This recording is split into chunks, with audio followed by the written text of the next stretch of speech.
المثل بيقول توت الصيف يموت، أو زي ما أهالينا قالوا خلي الحر يموت. التقويم المصري واحد من أقدم تقاويم الزمن. بدأ تقويم قمري وارتبط بالنجم الشعرة اليمنية سيريوس، وده واحد من أقرب وألمع النجوم لينا، وارتبط عند قدماء المصريين بقدوم الفيضان، وارتبط كمان ببداية شهر توت.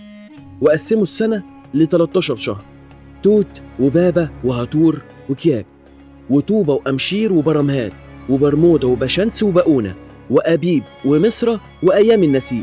واتحطت أيام النسيء عشان تظبط الدورة الفلكية 365 يوم، لأن ال 12 شهر كانوا بيشكلوا 360 يوم.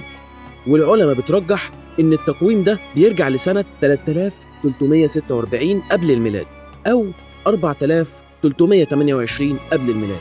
وهنا لازم نعرف إن التواريخ القديمة تواريخ ترجيحية وليست قطعية، وبمرور السنين حصل اضطراب فلكي خلى تقادم الزمن يبدل في ظهور النجم الشعرة اليمنية. وبمرور 1461 سنة اضطربت الأمور في الزراعة والحصاد، وارتبطت بالمواسم والأعياد الدينية.